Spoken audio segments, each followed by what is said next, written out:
so I'm doing a Q&A today, and it'll be just me answering the questions. I have a lot of questions, so I probably won't answer all of them.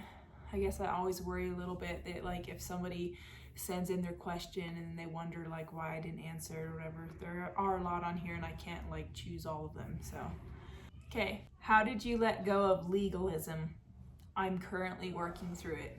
I think that letting go of legalism is more like a journey that you kind of stay on for a long time, maybe forever even, because your eyes get opened a little bit at a time. You don't just like suddenly have your eyes opened to every area in your life that you should let go of. I think that I haven't even fully let go of it. It's of every piece of legalism. Like I still find myself thinking a certain way about something, and then if I stop and like ask myself, okay, why do you think that way about that? It's kind of like, well, because that's how I was brought up, or that's because of the religion that I was brought up in, or whatever. And so I think being open-minded is the first step in letting go of legalism, and you're not going to let go of all of it all at the same time. It definitely happens over an extended period of time. Love following you. Do you all want more kids? How many kids do you want? Like a couple different ways of asking, like if we're having more kids and how many kids we want. And I feel like I pretty much give the same answer every time. I don't feel like we can put a number on that.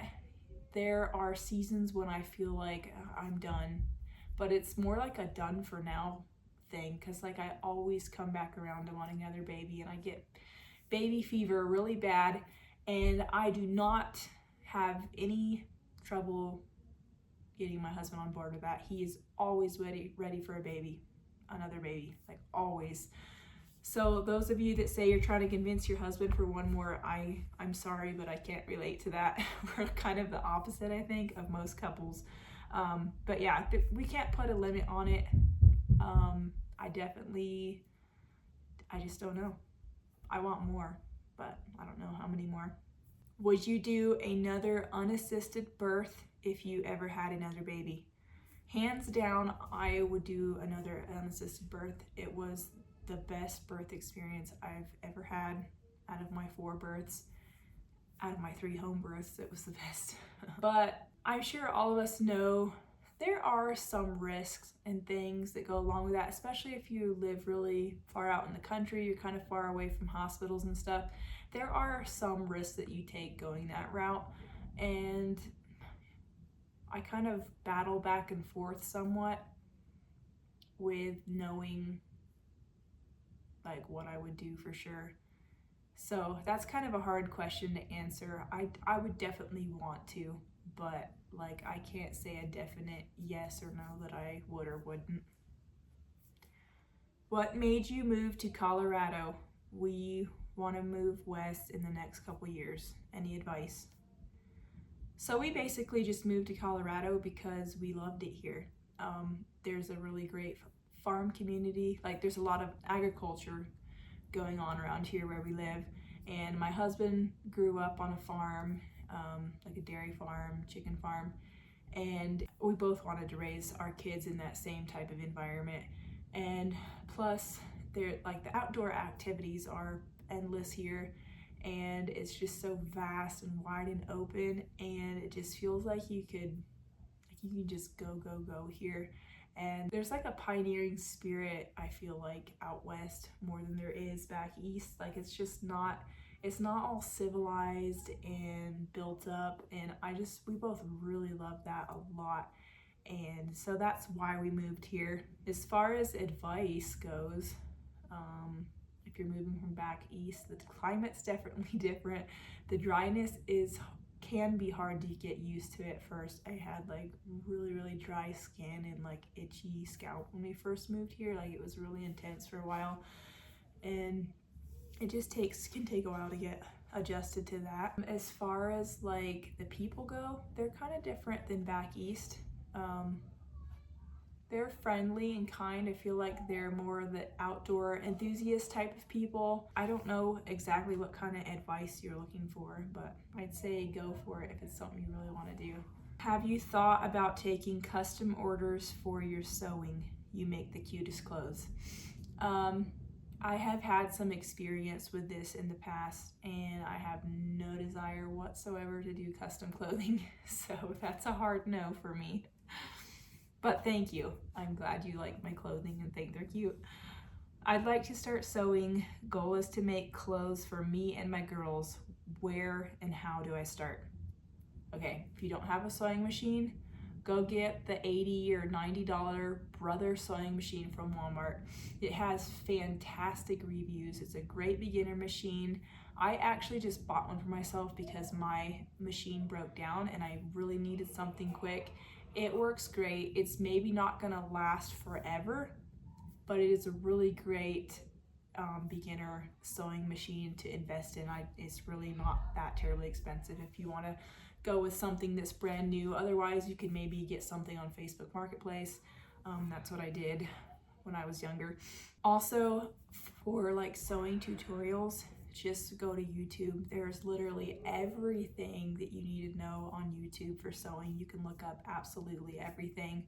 There's like, beginner tutorials. Just go to YouTube. Like, you can get a completely full education from YouTube. It's great. What are your modesty standards for yourself? So this is something I have always avoided talking about in the past because I just don't know how much I can really get into this on here. I feel like there's so many different like nuances or details or whatever to cover that just I don't really know if I can cover everything and make it make sense. So I feel like being modest is relative to your geographical area type of situation. If I lived somewhere like Lancaster, Pennsylvania, I think the modesty standard for me and like the type of people I would hang out with, it would be a lot more strict, I would say, than how I dress here in Colorado. The same as how I dress here in Colorado is more strict than the liberty that I would feel how to dress in like Hawaii. So like for myself personally, I would be very liberal. I'm not gonna lay out every article of clothing I'm okay with. That would just be really obnoxious, I think. But I think that I am actually way more liberal than a lot of people online would think me to be, and that's totally fine. I don't need to like show the world every little detail of every little thing. Also, I feel like part of my modesty standard is to be aware of the people that I'm going to be hanging out with, because if there is somebody that dresses more modestly than me and I know that they would kind of have a problem if I was dressed way more liberal than them, then I'm definitely not gonna do that because I'm not interested in offending anybody or like trying to show off my liberty type of thing. That's not at all showing love to people. And so that is kind of part of my modesty standard as well. I also very much go off a lot of my husband's ideas and the way that he thinks about things because I fully trust him that I am in his best interest and that he's not trying to control me because of some type of lust issues or anything like that. I have full and complete confidence in him that he has goodwill towards me and for everyone else that we're also going to be around. So describe your family in 3 words. Maybe loving, adventurous, and wholesome. What's your favorite part about being a mom? I think my favorite part about being a mom is, in a way, you get to experience the innocence and joy of childhood again, like through your children's eyes. They experience something new and they're just full of like wonder and excitement and all these things. Like, it's so much fun to just get to be there and be a part of that with them. Like, I think I almost like it more than me getting to experience the wonder my own self. Like, just to watch them do it, it's just so, I love it so much. What's the hardest thing currently about being a mom? Okay, I want to say, I think just like keeping up with everything. like daily household chores type things. The cooking is a lot right now. I feel like, well, we have 3 boys and 1 girl, and I just feel like they're all really starting to eat a lot. My husband works out a lot, so he also eats a lot. And so I just feel like the cooking is just never ending. It's just so much cooking and so much eating. So like trying to keep up with all the eating that everybody does, that's maybe one of the hardest things right now. But it's okay. Sage and Marlon both are learning how to cook. Little Marlon he just recently learned how to make quesadillas. So like he can make quesadillas for all the kids at lunchtime, and Sage and little Marlon both know how to make breakfast. So like they're eating more, but they're also getting old enough to start helping quite a bit more. So I'm hoping it'll kind of even it out and help a little bit. How old do you think youth should be before they have a phone? I'm probably pretty opinionated on this one. I don't know if there's like an exact age I would put on it, like where you cannot have a phone until you're this age. I think that's kind of ridiculous to do that. I would say like for a smartphone, I definitely would prefer my children not to have their own smartphone until they're like driving and like they have their own job type of thing, like where they're like getting really responsible for a lot of the things that are happening in their life. Like little Marlon, he has a job close to home here, and he has a flip phone that he takes with him, but like we put it away. He doesn't like get to play around on it or keep it in his pocket or anything. So like I'm fine with that, but I don't know, yes. I'm not like that. I don't think that I'm gonna be that controlling mom that's like putting all these parental locks on their kid's phone and like being super controlling about it. I believe that they should be taught to know how to deal with sin they come across or temptations or whatever. I think that it's me and my husband's job as their parents and guardians to teach them how to deal with that kind of thing. And once they get to a certain age, it really is, you have to hand it over to the Lord and be like, I've tried to teach them through all the wisdom that you've given me, and we've kind of slowly worked our way into this, and now it's up to the child to make the right decisions out of the love that he has for God and the heart that he has towards the Lord. So there is some point where that's going to happen, but I really hope it's not going to be until they're 15, 16 or something like that. Are you going to a warm beach this winter? Yes, we are. We have to. I would not survive, I don't think. I would survive, but it'd be very hard. Yeah, we're going to Hawaii again. We're gonna go for 3 weeks this time instead of a month, so I am so excited about that. We're leaving in February, and we'll be gone for most of February. I'm just so thrilled about that. I can hardly wait to go back to Hawaii. How has your style evolved over time? I don't think my style has evolved a ton, actually. I have always loved dresses. Ever since I was a little girl, I've just always loved dresses. So in that aspect, it hasn't changed too much.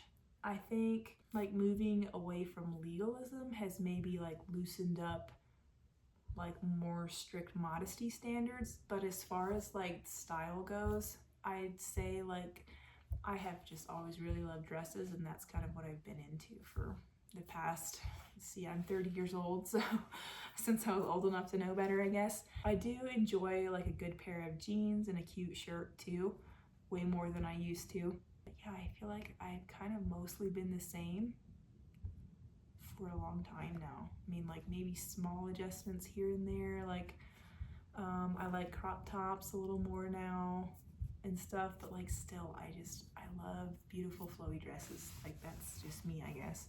Did you sleep train your babies? Did you co-sleep? What's your opinion on it? I did like sleep train my babies once they were like older, like 9-10 months or 8 months, like that kind of thing. Not like a scheduled type of sleep train where you're like on a schedule, but more like the old-fashioned try it out method. I know that so many people hate this. They think that it is just awful, but if you've ever had a baby that you know is properly cared for, they have an absolutely full stomach, they're not a gassy baby, like it's not colic, you know it's not a colicky baby, you've changed their diaper, you've loved on them, and you've just held them and been with them all day, and like they just literally want to be bratty. Sometimes for me it gets to a point where I just have to let them do that, and I definitely check on them constantly, make sure they're okay and all that kind of stuff. And I feel like my kids are really great sleepers now. So I never did any co-sleeping. I never tried like the bed that goes beside your bed. I could maybe do that, but like having them in the bed, I tried that and I cannot do that. I don't think like co-sleeping, like having your baby right there, I don't think there's anything wrong with it. I'm just not a fan of like babies getting too attached to where they think they like own your bed. Basically, I've seen some children that think they own their parents' bed and the parents literally get kicked out of their bed. I'm not a fan of that at all. I'm not interested in that. So will y'all ever move to Hawaii? Never say never, but that's definitely not our plan. At some point, we would love to spend several months there, like maybe 3 months out of the year, and then the rest of the time would be here in Colorado. But like to move there, I don't expect that that would ever happen. Have you ever successfully healed a cavity? So the short answer is no, but I definitely have seen a lot of like the remineralizing like toothpaste and tooth powders and stuff that people are saying has healed some of their children's cavities, and so I find that really interesting. If any of you have had experience with that and have healed cavities, please let me know in the comments. I would love to know more about that, or like any more information that anybody might have. I'm sure as well as this person that's asked this question would love some more information. So if anybody has any, drop it in the comments for everyone else. Okay, well that's all the questions I'm going to answer for today. I hope you enjoyed this Q&A. Let me know in the comments if you enjoy this type of content, as well as what your favorite content is that I put out, because I am looking to keep on creating content that you all really love and enjoy. Anyways, thanks for watching, and hopefully we'll be back in 2 weeks with a new video.